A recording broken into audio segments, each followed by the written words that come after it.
ಶ್ರೀ ಪರಮಾತ್ಮನೇ ನಮಃ.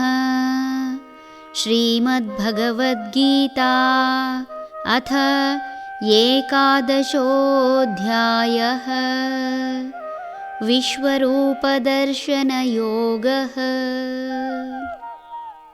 ಕಿರೀಟಿನಂ ಗದಿನಂ ಚಕ್ರಹಸ್ತಂ ಇಚ್ಛಾಮಿ ತ್ವಾಂ ದ್ರಷ್ಟುಮಹಂ ತಥೈವ ತೇನೈವ ರೂಪೇಣ ಚತುರ್ಭುಜೇನ ಸಹಸ್ರಬಾಹೋ ಭವ ವಿಶ್ವಮೂರ್ತೆ.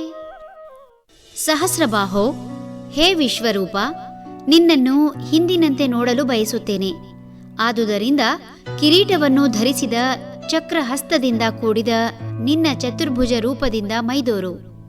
ಸಹಸ್ರಾರು ಕೈಗಳನ್ನು ಹೊಂದಿ ಪ್ರಳಯ ರುದ್ರನಾಗಿ ಕ್ರೂರತೆಯಿಂದ ಕಾಣುತ್ತಿರುವ ಭಗವಂತನ ರೂಪ ನೋಡಲು ಅಸಾಧ್ಯನಾಗಿರುವ ಅರ್ಜುನ ಭಗವಂತನಲ್ಲಿ ಚತುರ್ಭುಜ ರೂಪದಿಂದ ನೋಡಲು ಅಪೇಕ್ಷಿಸುತ್ತೇನೆ ಎನ್ನುವುದರ ಮೂಲಕ ಶ್ರೀಕೃಷ್ಣ ಚತುರ್ಭುಜನಾಗಿದ್ದಾನೆ ಎಂಬ ಸಂದೇಹ ಮೂಡಿಸುತ್ತಿದ್ದಾನೆ. ಶ್ರೀಕೃಷ್ಣ ಯಾವ ಸಮಯದಲ್ಲೂ ಚತುರ್ಭುಜನಾಗಿ ಕಾಣಿಸಿಕೊಂಡ ಚಿತ್ರಣವಿಲ್ಲ. ಅರ್ಜುನ ಗೊಂದಲಕ್ಕೀಡಾದಂತೆ ಕಂಡರೂ ಆತ ನಿಜವನ್ನೇ ನುಡಿದಿದ್ದಾನೆ. ಇದೀಗ ಶ್ರೀಕೃಷ್ಣನೇ ಸಾಕ್ಷಾತ್ ಶ್ರೀಹರಿ ಎಂಬುದು ಅರ್ಥವಾಗಿದೆ. ಭಗವಂತನ ನಿಜ ದರ್ಶನವಾಗಿದೆ. ಭಗವಂತನನ್ನು ಅರಿತ ನಂತರ ಅರ್ಜುನ ಕೇಳುತ್ತಿರುವುದು ಈವರೆಗೆ ನೋಡಿದ ಶ್ರೀಕೃಷ್ಣನ ಚಿತ್ರಣವನ್ನಲ್ಲ. ಅರ್ಜುನನ ಭಾವ ಬದಲಾಗಿದೆ. ಇದುವರೆಗೂ ತನ್ನ ಭಾವನನ್ನಾಗಿ ಮಾತ್ರ ಗುರುತಿಸುತ್ತಿದ್ದವ ಈಗ ಭಗವಂತನ ಸ್ಥಾನದಲ್ಲಿ ನೋಡುತ್ತಿದ್ದಾನೆ. ಮೊದಲ ಬಾರಿ ನೋಡಿದಾಗ ಕಾಣುವ ವ್ಯಕ್ತಿತ್ವವೇ ಮನಸ್ಸಿನಲ್ಲಿ ಉಳಿಯುವುದಾದರೂ ವ್ಯಕ್ತಿಯ ಪೂರ್ಣ ಪರಿಚಯವಾದ ನಂತರ ಕಾಣುವ ವ್ಯಕ್ತಿತ್ವವನ್ನೇ ಗೌರವಿಸುವುದು.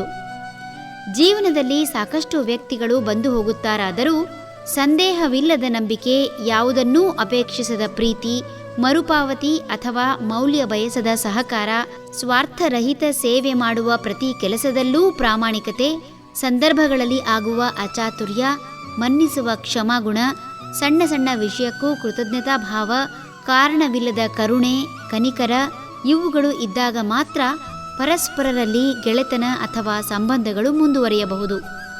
ನಮ್ಮವರು ಎನ್ನುವ ಉದ್ದೇಶದಿಂದ ಮಾತ್ರ ಕರುಣೆ ತೋರಿದರೆ ಅದು ಸ್ವಾರ್ಥ.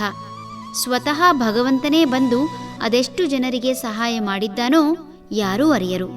ಆದರೆ ಈ ಜಗತ್ತಿನಲ್ಲಿ ಭಗವಂತನನ್ನು ನೆನೆಯದ ವ್ಯಕ್ತಿಗಳು ವಿರಳ. ಅಚಲವಾದ ನಂಬಿಕೆ ಭಗವಂತನ ಇರುವಿಕೆಯನ್ನು ದೃಢಪಡಿಸಿದೆ. ಹರಿ ಓಂ ತತ್ಸತ್.